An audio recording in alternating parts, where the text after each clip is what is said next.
Thanks everyone for your attention this morning. The presentation will just be coming up on your screen now, and especially for those early starters over in Vancouver, this will hopefully give you a fresh accent to wake up the brain in the morning. My name's Scott Montgomery. I'm the CEO of Weltec.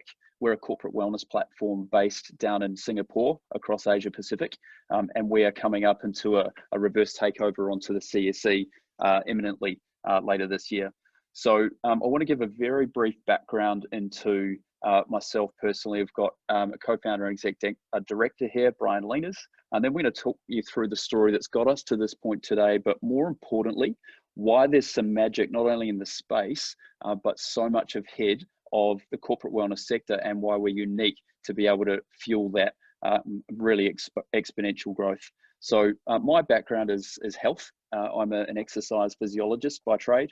Have worked with conditioning and training elite athletes in my early days and years. And for those who followed the rugby union game, part of my clientele were the All Blacks in the early turn of the century. I also had a clinical setting around pre and post surgery musculoskeletal and chronic illness patients. So come from a very deep coalface background and understanding. I moved into insurance for a couple of years, managing caseloads of return to work cases. At any given time, there were between 75 and 110 cases, managing multidisciplinary rehabilitation teams, legal advisors, independent medical experts, and employers. And what struck me as absolutely insane was that none of these cases were tapped on the shoulder just before their claim to say, you've got increasing pain, you've got reducing mobility, you've got worsening blood profiles and anthropometry or health measurements, and giving them some help to stop them becoming a claim. So after leaving the sector in insurance, I co-built what became Australia and New Zealand's largest workplace wellness company of the time. We put around about 100 health professionals in across both countries physically inside a workplace. And we would run health assessments, run weight loss challenges, and injury prevention programs. And that was with a multidisciplinary team to help employers get ahead of that risk. That company grew successfully to exit in just under 9 years. And after selling that, I thought, look, if we could wrap some technology around a lot of those proven behavior change programs and health assessment protocols, we could bring affordability and accessibility into corporate healthcare. And that's exactly what we've done. We've taken that prospect up to Asia, where I've been for the last almost 7 years, and we're bringing it further out to the world right now. So a very exciting time. It's a launch pad that has been assisted by COVID-19, and we'll take you through how that's working. But I'll introduce Brian Leaners very quickly before we jump into the presentation. Thanks, Scott. Hello, everyone, and thanks for your time today. My name is Brian Leaners, co-founder and executive director of Weltec. I graduated from the University of British Columbia with a business degree and a law degree back in 1982. And after that, worked my way into the CEO position of my first tech company in 1998, internet-based company. In 2007, we founded an Internet of Things company. In those days, we called it automation, developing wireless sensor and automation solutions for customers that included Lowe's, the large retailer, Control4, which is a very high-end home automation company based in the US, and Schneider Electric, the global empire. Moved on from that company in 2017 after spending 10 years deeply involved in learning all about the IoT and the deployment of same, and started to see the massive opportunity for the IoT in healthcare, and founded the Internet of Medical Things solution side of Weltec, which we call WellTec Plus. Scott's going to take you through the deck today, and I'll be speaking to the WellTec Plus initiative. Thanks, Brian. I'll jump into it fairly quickly. I mean, we're all here to talk about healthcare and why it's broken in so many places fundamentally. And the two aspects that we're looking at are that the acute medical model does not work for preventing or reversing chronic illness. So we get sick with these chronic conditions, we go and get patched up or medicated, and then we're sent on our way. There's nothing that gets to the root cause of these chronic lifestyle related illnesses. So that's point number one. Point number two is that information alone does not reverse or change behavior. And we know that because if it was about information with Google, we would all be billionaires with six packs, and it's just not the case. So we need to repackage that communication into ongoing support and something that's specific. So we're coaching a specific behavior to achieve an outcome. And that's exactly what we've built our technology to do. So corporate wellness is the sector. And we've chosen this because we reduce that barrier to entry, which is partly, which is cost for especially those higher risk individuals. And we come into a setting where the employer, the insurer, or the health provider contributes or pays for that solution. We package all of our technology into a smartphone, and we include machine learning, artificial intelligence, and all of this is built on the psychological principles of behavioral economics. So very potent experience, which we can chunk into really three main buckets. And first and foremost, to personalize, we need a profile. But not just questionnaire-driven profiling. We do have a self-reported mechanism where we leverage clinical instruments around mental health, family and medical history, financial well-being, attitudes in and around the workplace and the home. But we also plug in other functions which capture data too. So wearables, smart watches and fitness trackers. We've got a partner where you can take a photo on your mobile phone and it will, in 30 seconds, give you a body fat percentage and circumference measurement set. So we're taking a very multi-layer or omni-channel data set to then have our personalization engine power that content distribution specific to you. And we leverage in that engagement phase rewards. A lot of people like incentivization, gamification, individual and team challenges. We have a social function. So reminiscent of Instagram, Facebook type news feeds, but it's all predicated on top of this digital health coach, which is algorithmically driven, pulled from our information architecture, and we will distribute specifically to you, your age group, your goal set, your motivation stage, and the time of day, a very specific piece of content, which could be a recipe. It could be an exercise class or a specific exercise. It could be motivational quotes or community news. But more importantly, the push notifications around your goal set will encourage you and educate you around what to do, when, why, and how. Now, all of this data on an ongoing basis gives us a fantastic segmentation capability, and we risk stratify. So in the event that we find that we've got some elevated readings across one or many risk factors, we encourage that user to seek health guidance from a medical professional. Now that can be as simple as going in to see their GP physically, old school, or we can say, book now, a virtual telehealth consult. And that is far more powerful because we've got people at the time where they've been told that they've got risk factors. So we're collapsing that timeline between risk identification and intervention using virtual care. And we become a fantastic customer acquisition function for telehealth partners. And equally, we're adding some daily utility to something that can otherwise be used a handful of times a year because it's not every day that you need to see your GP. So we do work hand in glove very, very well with telehealth. Where we analyze is that in an employee-employer setting, we present insights back to the employer through data dashboards. Now, really critical to understand that all of that information is de-identified, it's aggregated, it's anonymized, so no personal information of an individual employee goes back to their employer, but we can cluster insights. This function within the business division is not sleeping as well as they used to. This function is more stressed. This is less active. These have got poorer nutrition habits. So with that, we can start to fine tune our strategy at a group level, as well as the personalization into the individual to look at specific behavior change. We have a multi-sector or multi-industry client base. We present different health outcomes across stress or across physical activity, employee engagement, resilience and fatigue. So all of these can be quantified because it's all digital and binary, so therefore measurable. Our portfolio over the last 4 years has expanded many industries, financial, insurance, construction, mining, pharmaceutical companies, aged care. And so we do have an applicability to all sectors because we have human behavior change at our core.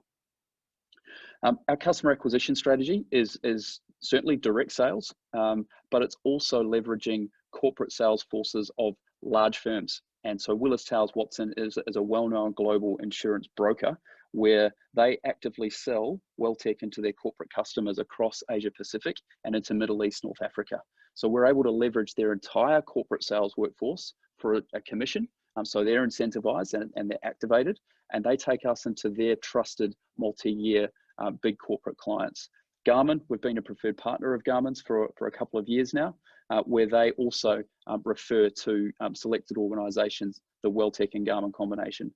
Telstra is a telco down in Australia, and for selected organizations there as well, we are their preferred wellness partner. And it makes sense because as they're selling smartphones and tablets and data and cellular plans into these corporate customers, now they can sell well-being with devices that connect into those cellular and data plans, i.e. Apple Watch. So a very good value add as well as a good business decision.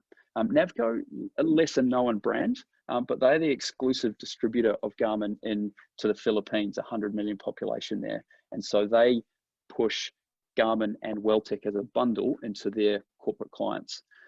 On the other side, we have white label partners, which is where bigger corporates use our technology badged as their own. So the bottom two brands there are the top two of the top three health insurers in Australia, where we are white labeling for their users. Now, one of them is retail, in the process at the moment of launching to 1.5 million policy holders across the country. And the other Bupa is a corporate wellness platform where we are sold into their corporate customers. The most exciting, however, here is the pharmaceutical sector.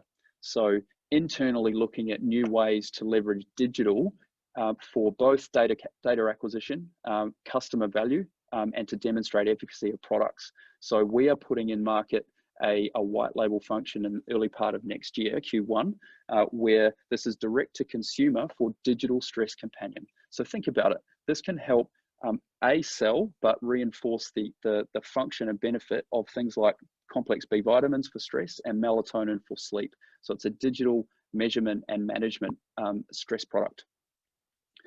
One of our point of differences is that we are Asia to the world, and we're in 13 languages, over 30 countries, and we've got the ability to connect with a multicultural workforce. Now that's so important in this day and age as the world globalizes, but with inclusion and diversity, we're really starting to be able to get granular in how we include all cultures. And where that comes from is I'm based in Singapore. In 20 minutes, I can go to Malaysia, and another 20 minutes this way, I can be in Indonesia. And so each of these three countries have vastly different cultures, backgrounds, religions, way of life. And so we've been forced into personalization. And that's a real asset with the larger multinational employers looking for international providers for a single solution that can be relevant to all of their offshore employees. And we're a lot different to what is typically offered in a North American domestic or a strictly North American market. COVID-19 has certainly increased everybody's importance of health, and finally this has happened. Where the IoT and wearables specifically can come into this is there's studies out of Harvard and Stanford where they're showing that an increase in resting heart rate by 8 beats per minute can be indicative as a proxy of a rise in core body temperature, which could be infection or fever. So the two functions that we can provide into this area are, one, we can heat map a population. So anyone connected into our technology with a wearable that can measure heart rate, we can detect that and then provide that administration dashboard back to an administrator. But secondly, and probably more powerfully, is if you have a poor night's sleep and it says, hey Josh, we noticed that your resting heart rate is spiked overnight. We suggest that you self-contain and you get in and get checked for COVID-19. That can help contain the spread of the illness because it's up to 3 days advance of any symptoms appearing. Very passive signal collection. So that's just the on-ramp into the IoT or the IONT. And I'll get Brian to explain where WellTec Plus is into the Internet of Medical Things. Thanks, Scott. At Weltec, we're leveraging the Internet of Medical Things, the IOMT, to fast track our capabilities within condition management and primary clinical care. We call this WellTec Plus. We've developed our own health hub to support data capture from multiple wireless devices and wired devices and sensors deployed in a hospital, clinical, or remote setting. We are setting agnostic. The mobile phone is great to connect one or two devices and applications like wearables, but breaks down when the number of devices and applications related to those devices starts to multiply, as it does in a primary care solution. Just visualize a patient lying in a hospital bed connected to all those machines, capturing their vitals, and you'll see how a deployment of a mobile phone in that environment is going to fail. Functionally, the hub acquires patient data via any number of devices and sensors, and through its onboard natural language processing capabilities, and then feeds this data into applications residing either in the hub or up in the cloud. That's a client preference. In this process, we're continuing to build our mass and high quality data for use in analytics functionality and building towards diagnostic and prediction capabilities as we train our databases. We also feed this data to our smartphone application to take full advantage of our proprietary coaching algorithms to provide personal recommendations based on your clinical metrics, truly personalized medicine. This is the care side of the preventative care continuum and really distinguishes Weltec from other digital health companies. So that care continuum here is I think it's quite simply visualized here, where you look at corporate wellness, which is a circa $50 billion industry pre-COVID, which has certainly grown since then, where we look at connecting, engaging, and promoting well-being and wellness behaviors in a preventative function. And then we've now got the ability to escalate into virtual care. And that corporate sector does very, very well in that phase. Where there has been a siloed approach is into condition management. And now with the ability through WellTec Plus, we've got the capability to compute remote patient vitals and to set very granular parameters around specific conditions and monitor and coach on a very granular basis. So that opens up the prevention plus care capability at the same time as that healthcare is so unsustainable that governments and health boards around the world are seeking for preventative and scalable ways to get ahead of these risks, because we cannot pay for it anymore. Chronic illness and lifestyle related disease are coming in at an earlier age, and we are living longer. And these prices per year are $5,000, $10,000, up to $20,000 and over for more complex cases. And it's just too much. We do not have enough rocks in the bucket to continue paying for it. So we need to change. So the timing of this offering is very, very important. So how we as a company grow, you can kind of see how we go from corporate into insurance by working with brokers and direct carriers.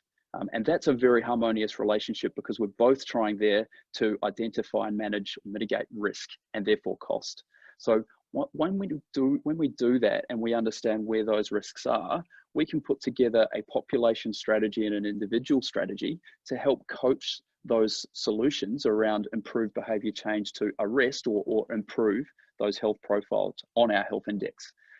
At the point where we find those individuals that are on the edge or high risk, we can now escalate to virtual care and have that happen faster, more efficient, and in the comfort of people's chosen environment. So we're now connecting prevention, triaging, and care all into a virtual capability, and that is healthcare.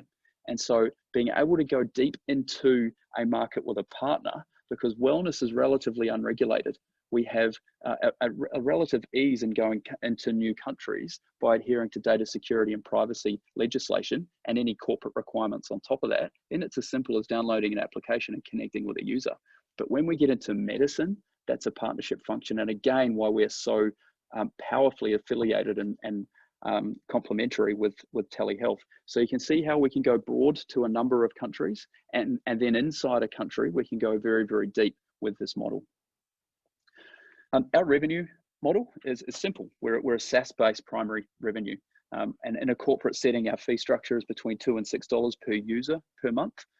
And if an employer wants to just pay for headcount for accessibility, that can be sub $1 per employee per month. So very affordable, but capable of extreme volume. In a clinical setting, WellTec Plus will come in with a $30 to $50 per user per month price range. And both of those take advantage of some pretty lean unit economics, especially advantage of being based here in Asia. And we're able to compete very, very aggressively on price while maintaining very, very high gross margins in the order of 75 to 85%.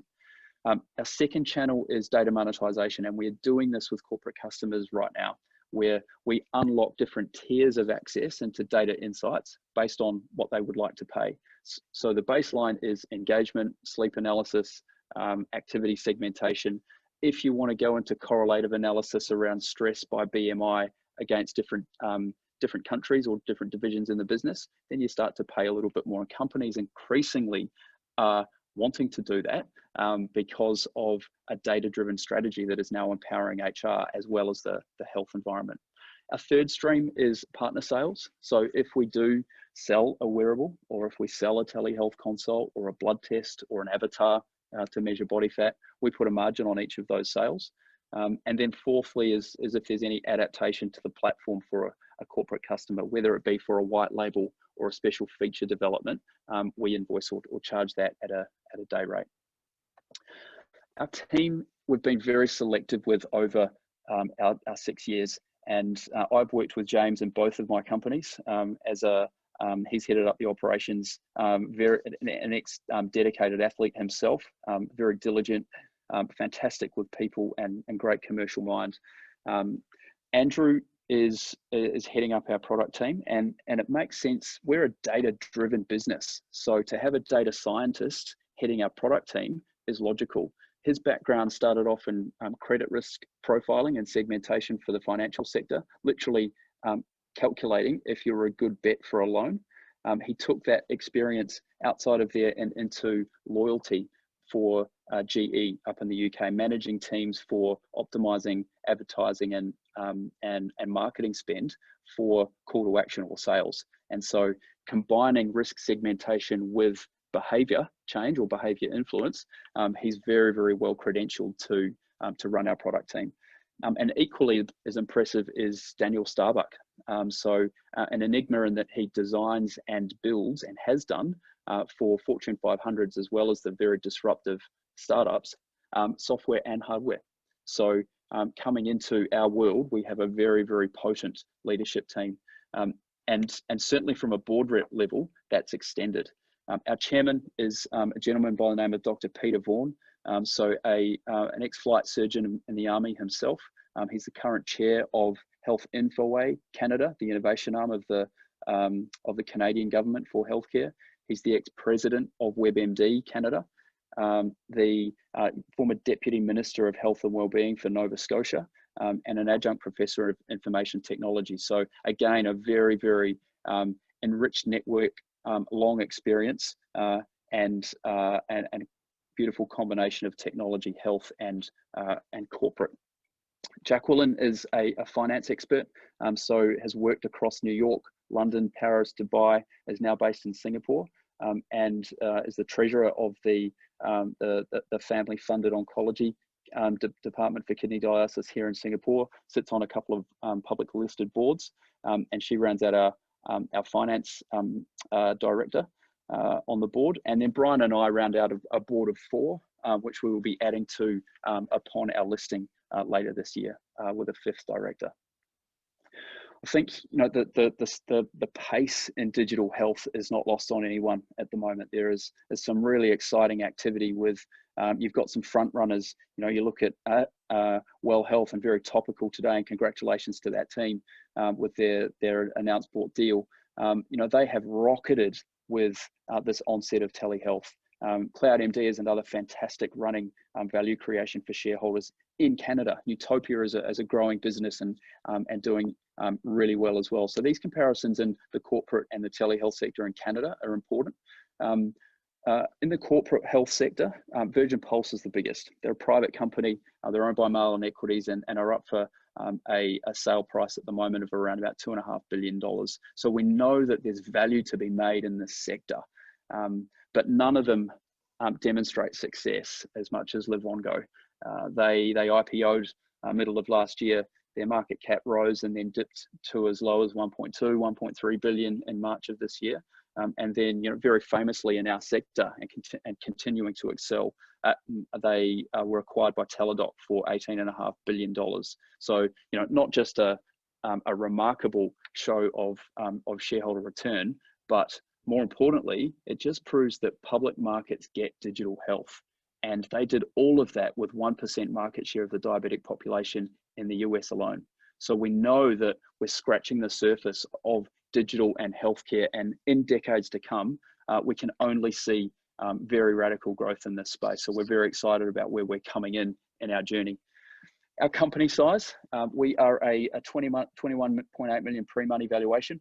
We are a reverse takeover that's happening onto the CSE in November this year. We've got an active financing which is oversubscribed right now and closing tomorrow, 4 p.m. Eastern Standard. And we've got great cash position at the moment for what we want and need, and we are coming on strong into an international capability. So the raise that we have, which has got another 36 hours left in it, is a 30-cent issue price. We have a half warrant attached to that with a 24-month lifetime from date of listing, and we're raising $5 million, which the books close tomorrow afternoon.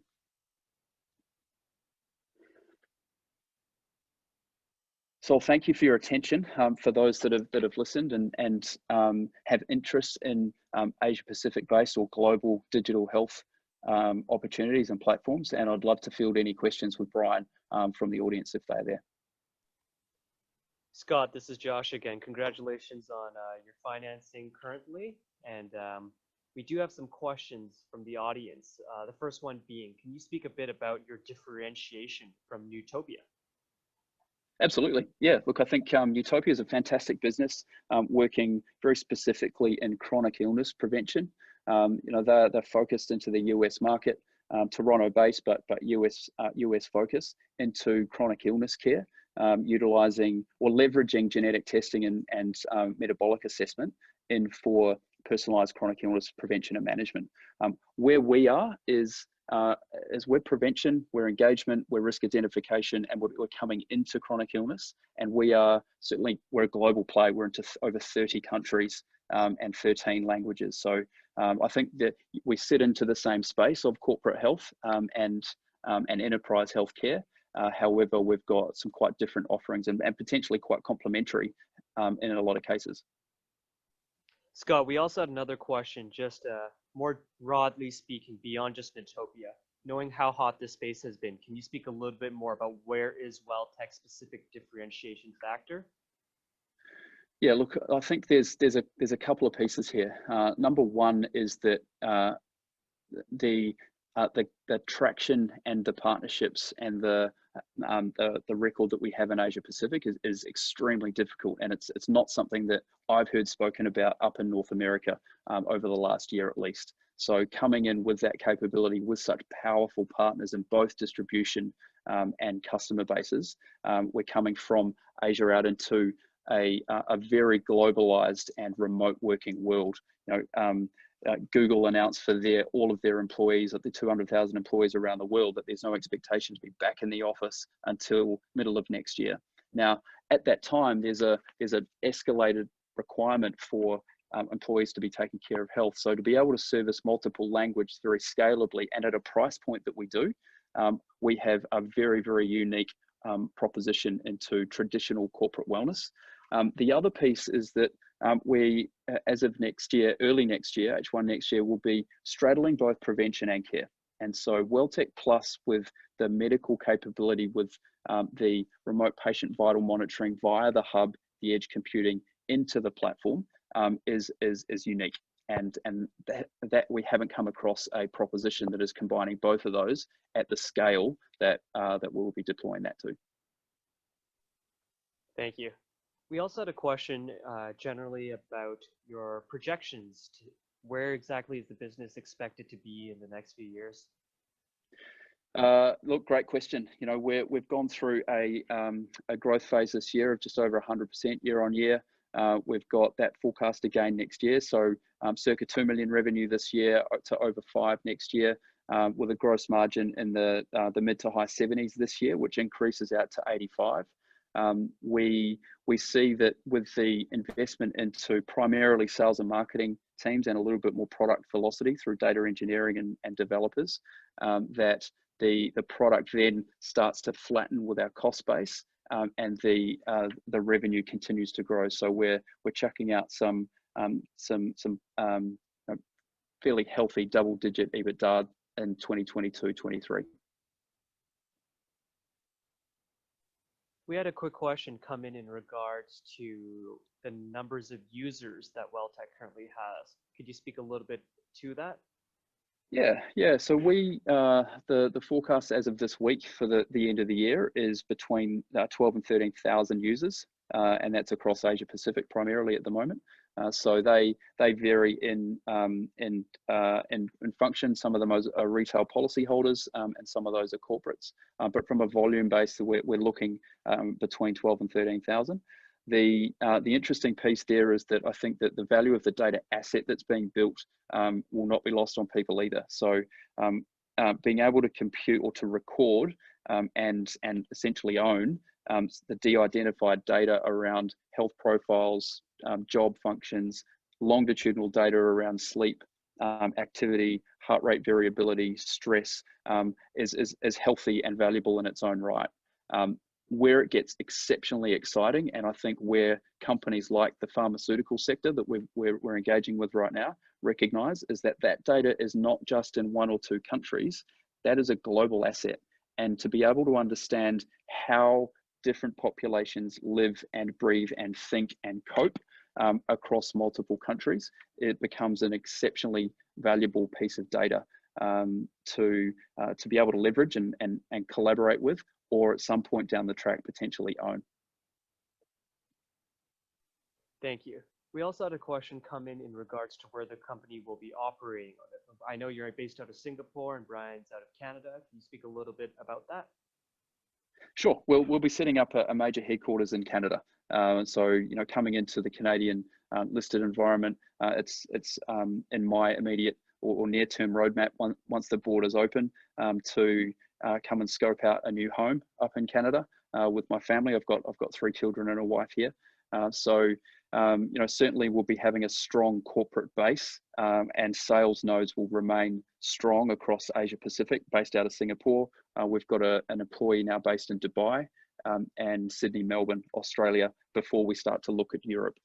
So the short answer to that question is we'll be bringing home base up to Canada. Another question in regards to the types of wearables that is connected into the Weltec platform. Can you speak about some of the platforms and partnerships you have integrated into the Weltec environment? Yeah, look, there's a fairly long list to that, and the reason for that is that we want to be relevant to as many people as we can with high quality data. So the types of wearables that we compute are Apple Watch, the Fitbit range, the Garmin range, Google Fit. So we're not looking for the bottom of the cereal box step counter, because we are algorithmically driven. We need high quality data going into the program, otherwise garbage in, garbage out. On top of wearables, we've got functions like the My Physique platform. So the one that you can take a photo from your phone that will compute body fat and your circumference measurements. In January, we'll be launching a function to utilize facial scanning for transdermal optometry analysis. So analyzing the blood flow in your face for blood pressure, for heart rate, and for mental health signals. So they're probably the top surface. We've got a partnership with a blood pathology network of 3,000 blood clinics in Australia that we can add to internationally. There's a cognitive assessment capability through a company called Savonics. And the aged care and the cognitive health arena is one that is exceptionally hot right now, and a lot of work to be done. Perfect. We also had a question come in terms of your current customer mix right now. Could you speak a bit about that? Yeah, we do see a lot of either higher sedentary-based job roles. So you look at banking, law, accountancy, consultancy, insurance. So that there's one side of the sector, and then we've got a big chunk that is risk exposed. So construction companies, logistics companies, heavy machine operators, and that's because I think the consequence of an illness or injury in that sector has such a higher cost. Equally to that, you've got just the sheer wear and tear on some of their equipment. Looking at how fatigue impacts driving habits from acceleration and brake for fuel consumption in a logistics carrier. The return on investment there is astronomical if you can just have a 0.1% reduction in fuel utilization. So to round that out, you've got a more of a corporate sedentary job role, which is probably half of our revenue, and then the other half would be more blue collar or risk exposed. Perfect, gentlemen. Scott and Brian, thank you so much for your time today. I think that's a perfect place to leave it off of. On behalf of Gravitas and all of our conference attendees today, I'd like to extend our sincere gratitude for presenting on behalf of Weltec. I personally actually had the opportunity to work directly with Scott and Brian over the last few months, and want to congratulate you both on the tremendous success to date and also on your current oversubscribed financing. If there are any questions or a desire to learn more about Weltec's current financing, please do not hesitate to reach out to our Gravitas team, and we would be glad to connect with you. Thank you, Josh. Thank you, everyone.